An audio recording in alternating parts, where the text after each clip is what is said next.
Greetings and welcome to Unmuted.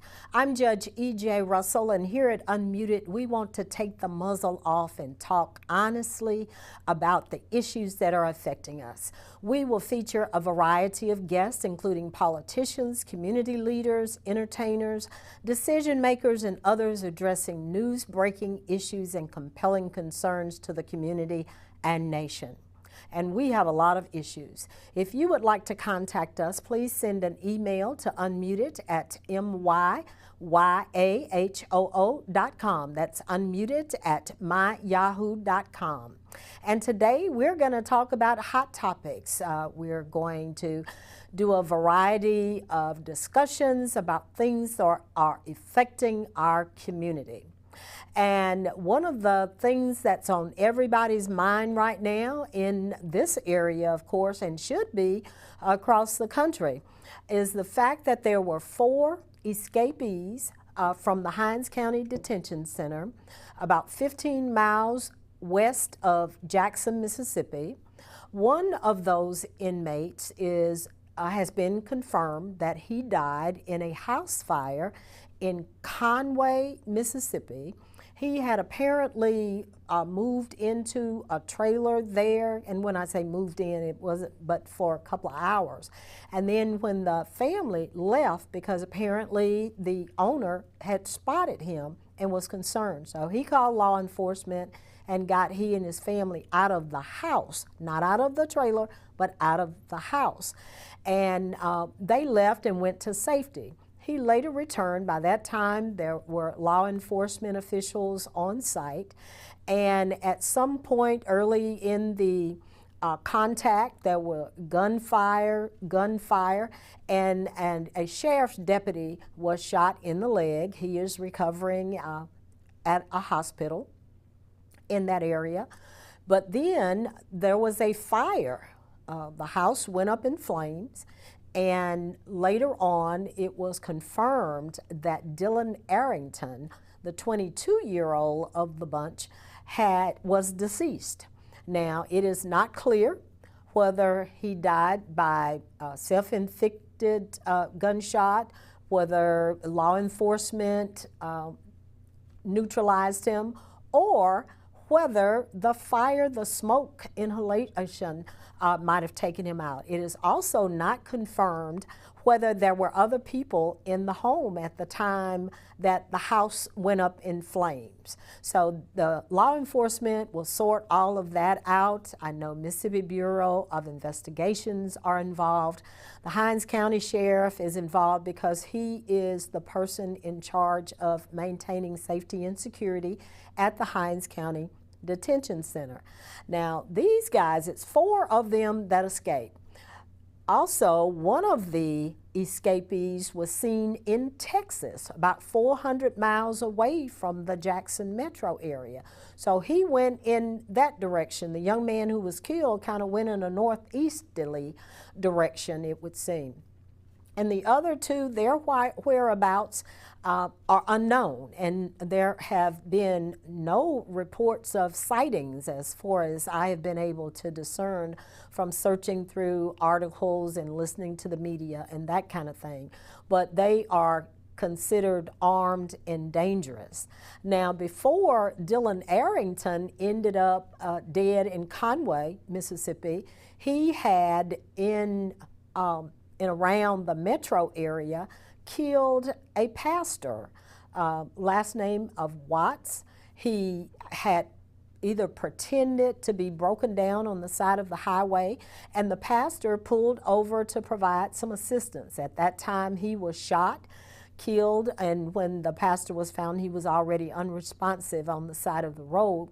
But Dylan Arrington took his vehicle and went on his travels otherwise before he himself became neutralized in that Conway area.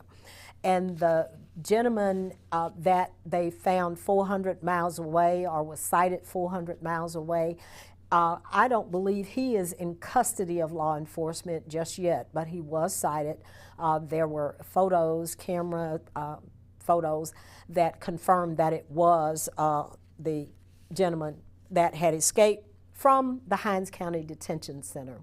Now, the Hinds County Detention Center, of course, has had its share of outbreaks and breakouts and bringing contraband in and other kinds of issues over the years, cell doors that didn't lock. But these guys had apparently dug their way out, made it to the roof, and escaped in 2 county vehicles. One was a public works vehicle, and the other was just a work vehicle at the Hinds County Detention Center. They took those vehicles and escaped, and it seems that they all did not stay together, that they went their separate ways. Maybe a couple of them are traveling together, but please be safe, because they could still be in the Hinds County, Madison County, in the metro area. So just be cautious if you see some suspicious activity or you see individuals lurking around, and don't approach them, just call law enforcement. I think they would rather have a false alarm than for these individuals to remain on the loose, because this happened on Sunday. It is now Thursday, so they could be anywhere at this point. But moving on to some sad news. But it has given me an opportunity to revisit what I have known in the past of the life and service of entertainer, activist, actor Harry Belafonte. He was, and I applaud him for his activism over the years. He was an indispensable supporter of the civil rights movement, and he died at the age of 96. He died Tuesday morning of congestive heart failure, 96 years old. But he had had a full and wonderful life of service, and he had children who were involved in the entertainment business. He was dubbed the King of Calypso after the groundbreaking success of his 1956. Look, a lot of you out there listening may have been born in 1956. It was a hit song called the Banana Boat Song, Deo. He also became a movie star after acting in the film adaptation of the Broadway musical Carmen Jones. Belafonte's biggest contributions, though, took place off stage. He was a key strategist, fundraiser, and mediator for the civil rights movement. He continually risked his entertainment career and at least once his own life for his activism. He became close friends with the Reverend Martin Luther King Jr., who often retired to Belafonte's New York apartment to talk strategy or just to escape the pressures of leading the civil rights movement. Belafonte was a voracious reader with a burning disdain for injustice. His political consciousness was shaped by the experience of growing up as the impoverished son of a poor Jamaican mother who worked as a domestic servant. He said at one point that I've often responded to queries that ask, when, as an artist, did you decide to become an activist? And his response to the question is that I was an activist long before I became an artist. They both service each other, but the activism is first. The scope of Belafonte's activism was astonishing. He saw the civil rights movement as a global struggle. He led a campaign against apartheid in South Africa and befriended Nelson Mandela. He mobilized support for the fight against HIV/AIDS and became a UNICEF Goodwill Ambassador, which assembled a constellation of pop and rock stars, including Bob Dylan, Michael Jackson, Bruce Springsteen, and others, to raise money for famine relief in Africa. Belafonte didn't mellow as his wealth and fame grew. He drew criticism after calling President George W. Bush the greatest terrorist in the world for leading an invasion of Iraq. and assailed black celebrities such as Jay-Z and Beyonce for not taking bolder stands on social justice. He criticized Barack Obama so much during the then senator's first presidential run in 2008 that Obama asked him, "When are you going to cut me some slack, man?" And Belafonte responded by saying, "What makes you think that's not what I've been doing all the time?" Now, Harold George Belafonte Jr. was born in 1927 in New York to poor Caribbean immigrants. His father worked as a cook on a merchant ship and abandoned the family when Belafonte was young.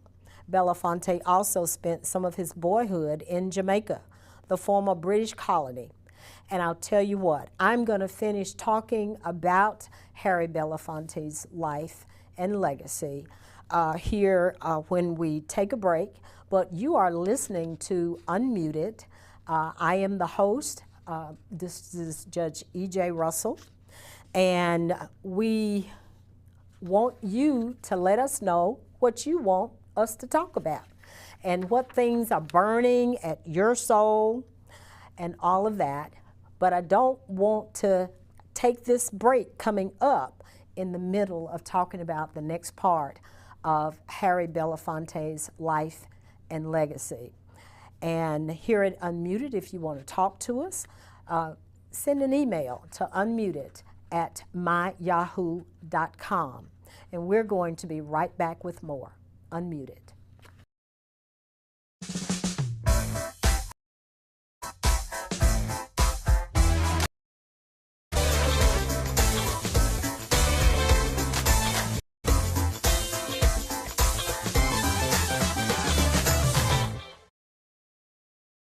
Footprint Farms is a beautiful 68-acre vegetable and cattle farm located in Jackson, Mississippi, and is Mississippi's largest urban farm. The mission of to provide access to healthy food choices, introduce our youth to agriculture, and provide training and technical assistance to small farmers and ranchers. The farm is open to the public every Friday from 2:30 to 5:30 p.m. to purchase fresh produce or visit us at the Mississippi Farmers Market located near the fairgrounds. We accept all forms of payment, including EBT and SNAP benefits. Looking for a beautiful venue for your next wedding, family reunion, or dinner? Footprint Farms offers a 3,000 square foot facility on 5 beautiful acres, perfect for your next event. For more information, visit our website at footprintfarms.com, Facebook and Instagram at Footprint Farms, or call us at 601-910-5534. Footprint Farms, farm fresh, city sweet.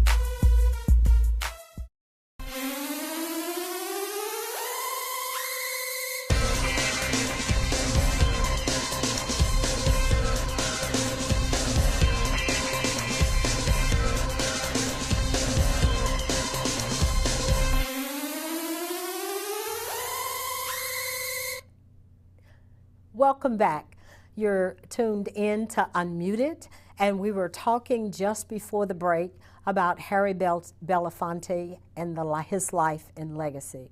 His mom, Melvine, allowed him to spend a great deal of time in Jamaica with their relatives there, and it somewhat shaped Belafonte's desire to fight against injustice because he saw so much of it there with those statesmen and how they mistreated the Caribbeans who worked for them. And his mom always told him, never go to bed, never let the sun go down without fighting against injustice. And Belafonte had a tumultuous childhood.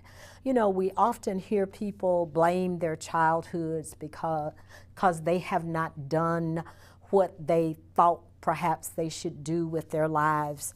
And he had a tough life. His dad left them, abandoned them when they were young. And of course, now it's not talked about in here, but because of his skin tone, he probably caught it worse than a lot others. His mom, he says, gave him affection, but because she had to be away trying to make a living and hold the family together, he also felt a lot of anguish. So he dropped out of school and joined the Navy. And of course, they wouldn't allow him to do anything worthwhile, so he did a lot of manual labor on the ship.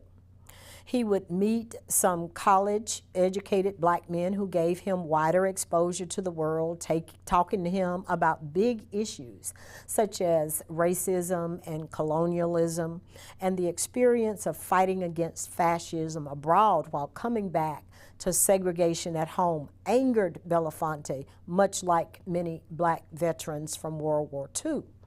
So he drifted into the entertainment field almost by accident.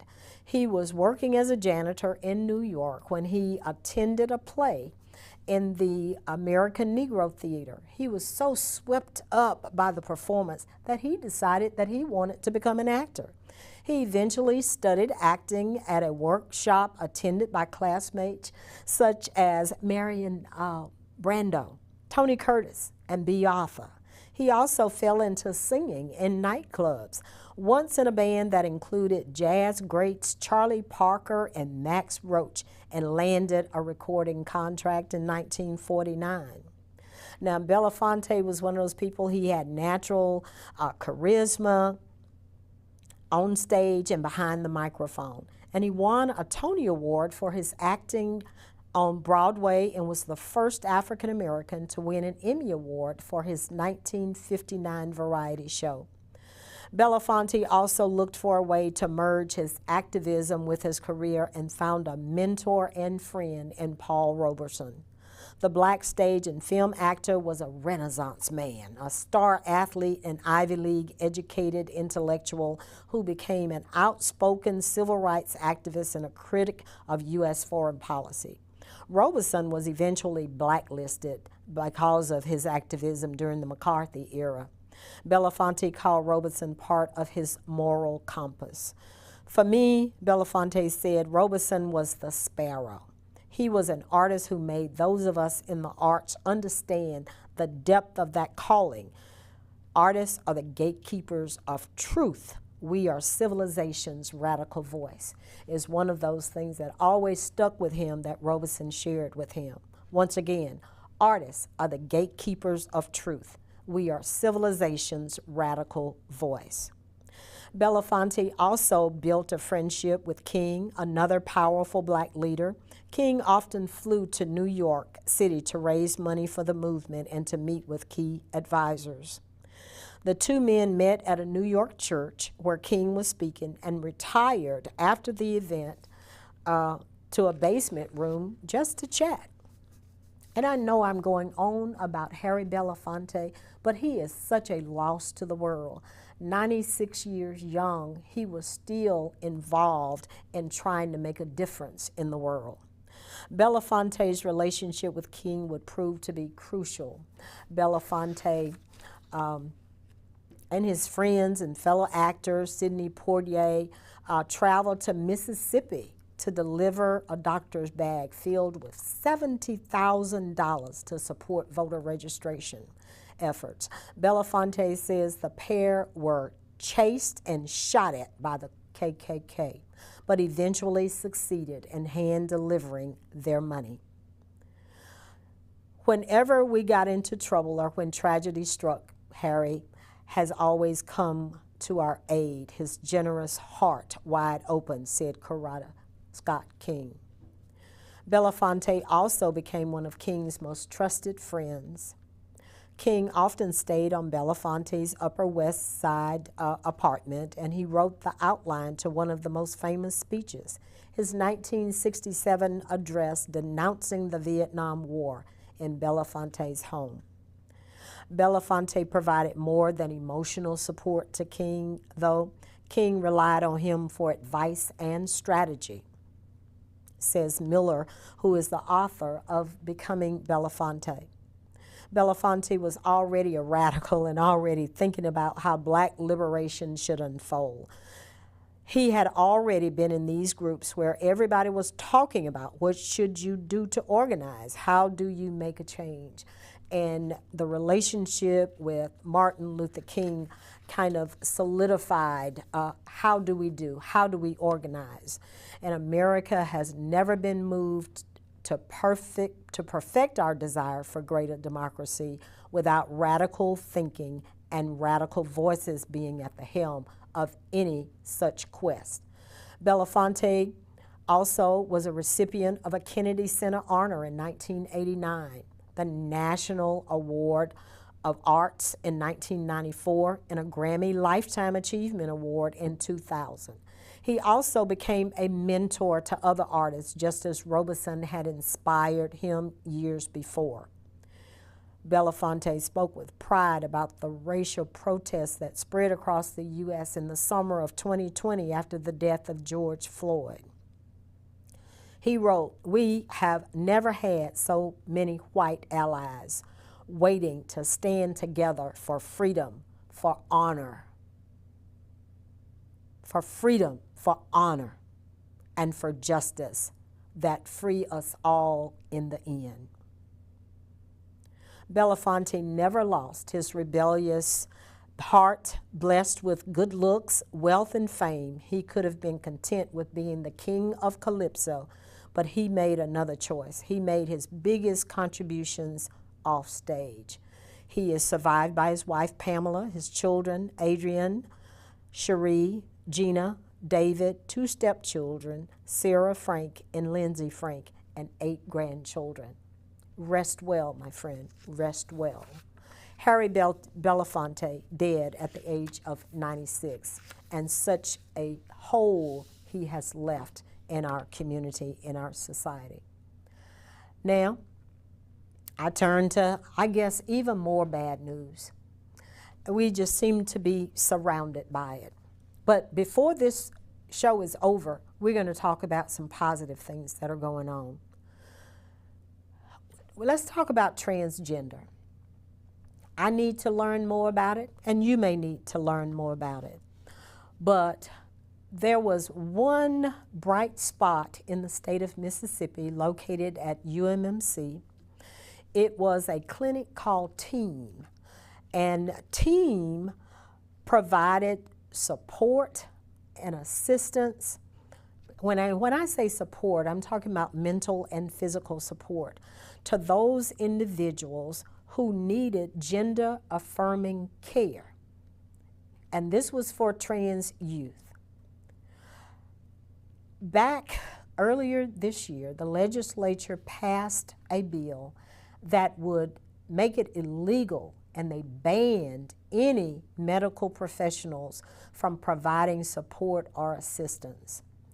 Now, the closing of the TEAM clinic at the University of Mississippi Medical Center came in the fall of 2022, before the legislature decided to pass this very, very detrimental legislation.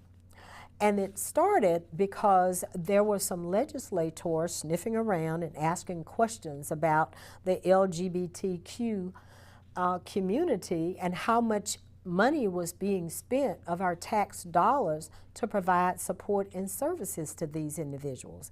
You know, it's almost as, well, it's probably worse than our mental health issues, that we talk, but for whatever reason, our legislative leaders don't seem to think that mental illness is a contributor to a lot of our other problems and ills that go on. And many times, if those individuals with mental health challenges could just get some help, then maybe the other parts of their lives in our communities would become better after they have gotten this help. But when you just keep denying and denying and denying whatever kind of wound it is, it's only going to fester and get worse. Now, this was very interesting in the way this happened, that the UMMC people didn't want really to communicate about the closure of the teen clinic on email, because they didn't want anybody to access them. However, if you look at Mississippi Today, there is a very detailed story outlining some of those emails and some of the stuff that was being talked about. It is very unflattering to folk in the governor's office. It's very unflattering to Speaker Gunn and several of the chairmen who impact funding and policies in public health. It is tragic that they have closed this clinic, leaving only one place to access care. We're going to be right back and talk a little bit more about transgender health.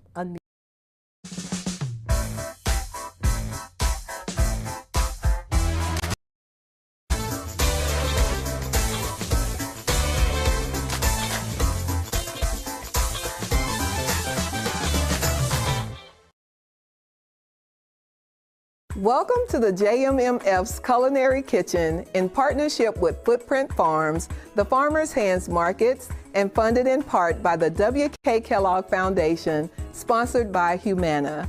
I am Chef Shishi, the owner of Just in Time, the featured chef of the JMMF Culinary Kitchen, where we prepare farm-to-fork-centered, healthier, all-natural foods in the urban community. Our menu includes salads made from collards, kale, and spring mix varieties, fresh vegetarian soups, and fresh daily. We're open Tuesday through Friday from 11 a.m. until 2 p.m. And remember, what you put in your body is just as important as what you put on your body. We look forward to seeing you soon.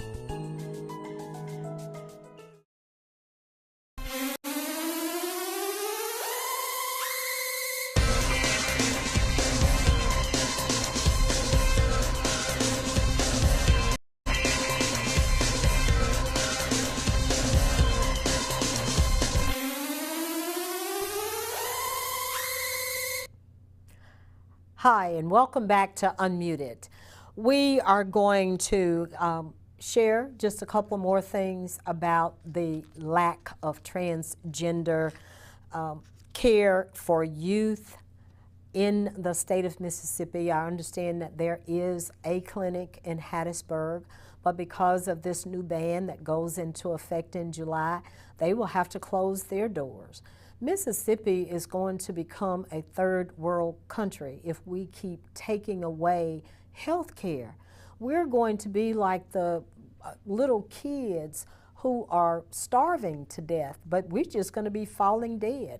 There was no expansion of Medicaid this year, which could put approximately 300,000 people on the rolls where they could at least have access to medical services through the expanded Medicaid program. Then, of course, there's no abortion, and if there's another lawsuit about the abortion pill, I'm sure that our Attorney General would jump on that bandwagon too. It just seems that anything that is negative that will help the citizens of Mississippi, we in Mississippi, our leaders, just don't want it. And then the way University of Mississippi Medical Center closed their clinic was because they had some veiled threats, is the way it's captioned, veiled threats from legislators, of course, that perhaps their funding might be impacted. Some of the folk there may not have jobs. And then when you talk to those folk and the parents of these children who are receiving these services for gender affirming care, they didn't get a letter because, of course, remember, UMMC is not putting anything in writing, no emails, no text messages. So you might have received a phone call, or you might have had an appointment and you went in and said, and they said, oh, this is the last time we'll be able to see you. And there are a couple of examples of individuals who were supposed to get their prescriptions refilled or begin another round of treatments for certain areas of the gender affirming treatment protocol. And they can't get it then, can't get it now, and because they just closed abruptly. Now, with the legislation, I believe you have to give 30 days notice that you will no longer be providing these services, but the damage to those individuals has already been done. already been done. And if I live in Jackson, do I have transportation to get to Hattiesburg to be treated at another clinic? What is their capacity? Will they be able to take on all of the other patients who need this gender-affirming treatment? Now, granted, we may have to proceed with caution, but you know, just like things go wrong in birth with multiple Down syndrome and other things, why can't people believe that somehow things go wrong in birth, in the mind as well as the physical being? I'm not saying break the bank, but I am saying that these are people, and the science bears it out, that there's a need for care and support and counseling for those individuals who are seeking gender affirming. But here in Mississippi, it's all about the power and the heavy-handedness. Now, Governor Tate Reeves vetoed or partially vetoed several pieces of legislation in the last week. He said that he would not give his reasoning on a couple of the pieces of legislation because, you know, he's expecting that the state's going to be sued, and he's probably right in some of those instances. But it almost seems like there's a targeted attack, even in the appropriation measures that had passed the legislature, on how certain funds would be distributed. He vetoed several $1 million worth of appropriation kinds of projects, but he seemed to have taken a very, very hard line in Jackson, and even saying to the point, well, I don't think I should even have to veto this. I vetoed it once. Well, what the governor needs to know, and I'm sure that his advisors will tell him, that if you vetoed something last year, then the legislature has a right to reintroduce legislation to try to get the same thing done in a new legislative session. And yeah, if you want to kill it in that way, you have to veto it again, because if you don't veto it, it's going to become law. But I'm sure you knew that, or either you're just trying to pull smoke and mirrors with the citizens of Mississippi. So the governor didn't give a reason why. He just did the blanket veto. And last year, there were some things that the House was ready to veto, override his veto on. But the House said, we're not even going to vote on this unless the Senate can confirm with us that they have enough votes to override in their chamber. The Senate was not able to provide that assurance to the House, so the House decided on the last day that they could take those measures up to override the governor's veto. They just, went ahead, adjourned, and went home for the weekend. That way it was moot. The governor got a pass. But it's not that they didn't override. They didn't even vote to override, which was tragic. And people should look back at that part. It's going to be in the first 3 days of the legislative session of 2023, where they did not take up those measures to even take a vote. And your leaders, the people you have voted for to send to Jackson, are failing you. They just follow right behind Tate Reeves, much like they follow behind Donald Trump, without any thought given to why they're following this person and what it means overall. Because I can assure you with 100% accuracy that a lot of those people are voting for folk who act against their interests. So is that what you want, individuals to act against your interests? And like I said, Mississippi gonna end up being a third world country when people can't get health care and people can't get mental health care. And then you've got your governor who has, for whatever reason, he really has a thing for the city of Jackson. And if it is a positive for the capital city, then the governor is going to try to put the hammer down on it. And that is just a fact of his actions, not something that I'm making up or anybody else is making up. He has decided that he is going to do everything he can to destroy the capital city. Or maybe he just wants to try to destroy the mayor's chances of getting reelected. Either way, you end up with a crippled capital city, which every Mississippian ought to have some interest in. And of course, he signed into law within the last 10 days House Bill 1020, which will pretty much expand the jurisdiction of the CCID and expand the jurisdiction of the Capitol Police, except that, are they really ready?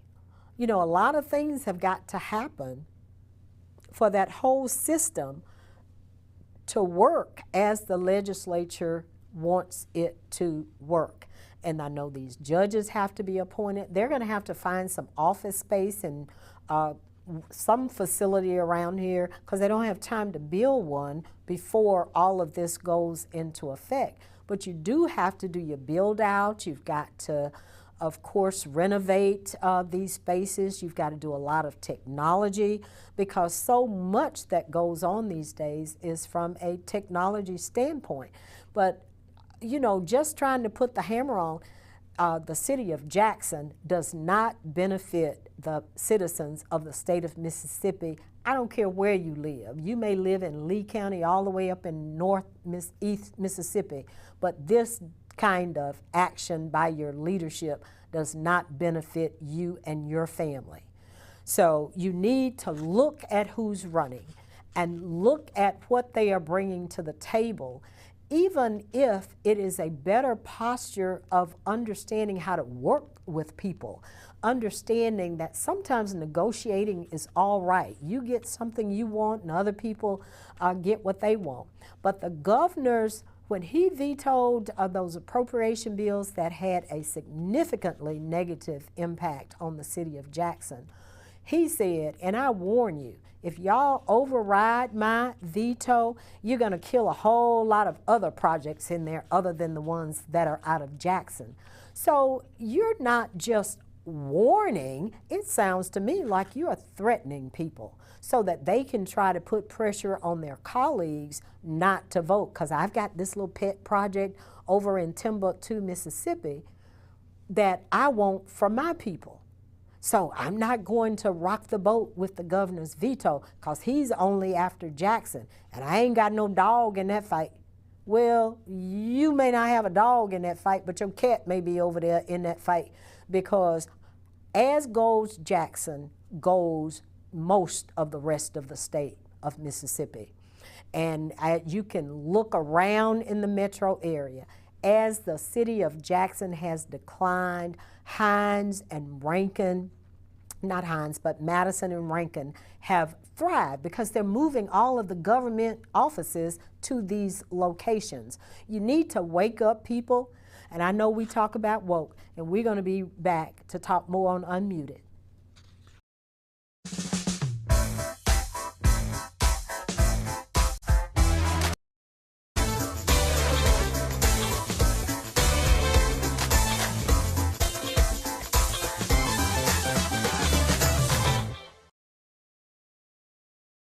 Footprint Farms is a beautiful 68-acre vegetable and cattle farm located in Jackson, Mississippi, and is Mississippi's largest urban farm. The mission of Footprint Farms is to the healthy food choices, use to agriculture, and provide training and technical.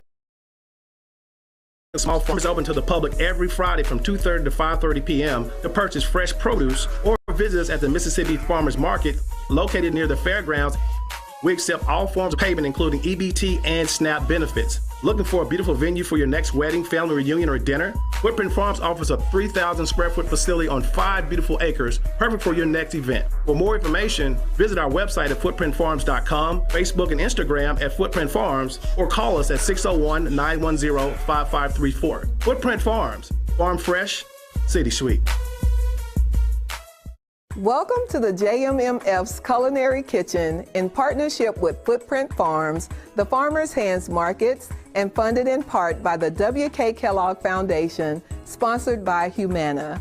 I am Chef Shishi, the owner of Just in Time, the featured chef of the JMMF Culinary Kitchen, where we prepare farm-to-fork centered, healthier, all-natural foods in the urban community. Our menu includes salads made from collards, kale, and spring mix varieties, fresh vegetarian soups, and fresh juice elixirs made daily. We're open Tuesday through Friday from 11 a.m. until 2 p.m. And remember, what you put in your body is just as important as what you put on your body. We look forward to seeing you soon.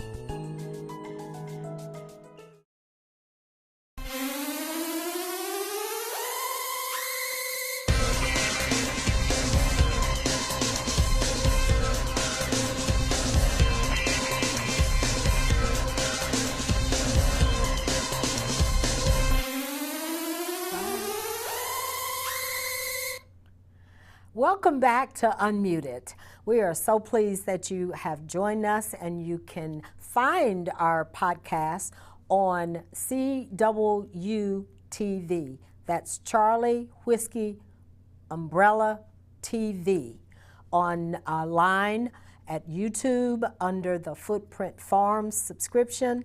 So go out and look at some of our older shows, and then you can share, like, subscribe, share them with your friends, all of your contacts. So learn something, learn things, because we are unmuted. Now, let's talk about Donald Trump's week. Now, of course, Donald Trump, he's not happy that Joe Biden's running for president again, but I rather suspect that Joe Biden's not happy. And then again, he might be happy that Donald Trump is running, because Donald Trump may not be the winning horse that a lot of people think he is. But Donald Trump has not really had a good week this week.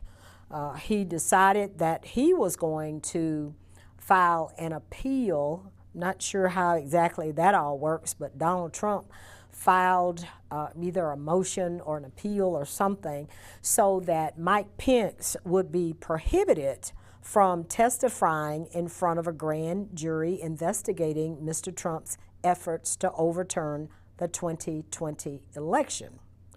The 11th hour ruling by the U.S. Court of Appeals for the District of Columbia paved the way for Mr. Pence to appear before the federal grand jury as early as this week.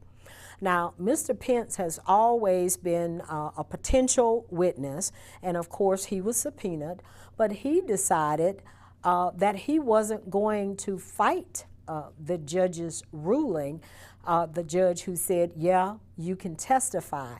Now, if there are questions of things in your head when you were going through the deliberative process of deciding whether to approve or not approve the electors, then you may need to come back to me and I'll make a decision about that at another time. But there is nothing that prohibits you from testifying. You don't have that same, quote, executive privilege that the president has. So he is a potential important witness in the inquiry because of conversations he took part in at the White House in the weeks leading up to the attack on the Capitol on January 6, 2021. During that time, Mr. Trump repeatedly pressed Mr. Pence to use his ceremonial role overseeing the congressional count of electoral college votes to block or delay certification of his defeat. Prosecutors have been trying to get Mr. Pence to talk about Mr. Trump's demands for several months. First, in request for an interview, and then through a grand jury subpoena issued by special counsel Jack Smith, who inherited the inquiry into Mr. Trump's attempt to stay in power. Last month, in a pair of sealed rulings, Judge James Borsberg, the chief judge of the Federal District Court in Washington, ordered Mr. Pence to appear before the grand jury, striking down two separate challenges that would have kept him from answering certain questions. In one of those challenges, Mr. Pence sought to, on his own, to limit his testimony by arguing that his role as the president of the Senate on January 6, when Mr. Trump's defeat was certified by Congress, meant he was protected from legal scrutiny by the executive branch, including the Justice Department. That argument was based on the speech or debate clause of the Constitution, which intended to protect the separation of powers. Judge Borsberg ruled that while Mr. Pence could claim some protections against testimony under that clause, he would have to answer questions about any potentially illegal acts committed by Mr. Trump. This month, Mr. Pence announced that he did not intend to appeal the decision. However, 2 weeks ago, Mr. Trump's lawyers took the opposite path, asking the appeals court to reverse Judge Borsberg's ruling on their own attempts to narrow the scope of the questions Mr. Pence would have to answer. Mr. Trump's legal team based its argument on the concept of executive privilege, which protects certain communications between the president and some of the members of his administration. The appeals court seal ruling on Wednesday night came in response to an emergency request. It was also sealed to temporarily stop Mr. Pence from answering questions in front of the grand jury as the broader appeal is being considered. When Mr. Pence ends up testifying, it will mark a significant turning point in the months-long behind-the-scenes battle waged by Mr. Trump and several witnesses close to him to block the disclosure of details about plans to overturn the election. Y'all, help me understand. There was a segment of the American population that wanted to tar and feather Barack Obama because he wore a tan suit. Do y'all hear me? He wore a tan suit. No scandal, no criminal, no trying to overthrow the government, no trying to throw out valid votes that had been cast. Donald Trump, by his words and deeds and action, his words in, let's stop this, let's go down to the Capitol.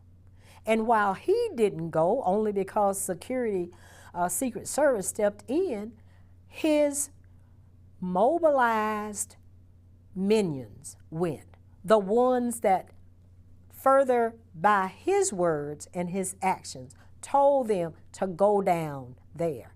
And then sitting in the White House while people climbing up the walls looks like something from a medieval movie where, of course, they didn't have long-range weapons at that time, so they just had to climb up the side of the blockades or the moats and things of that nature to get to where the enemy was.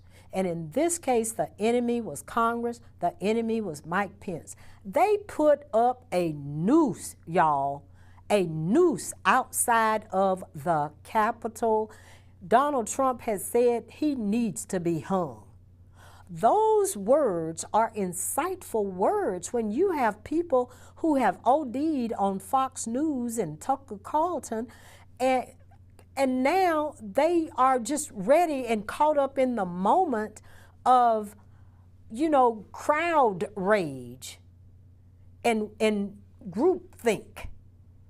And they went down to overrun the Capitol, to overrun Congress, so that they could not take this vote, a ceremonial vote, to validate the electors that had been sent there by the people from the various states.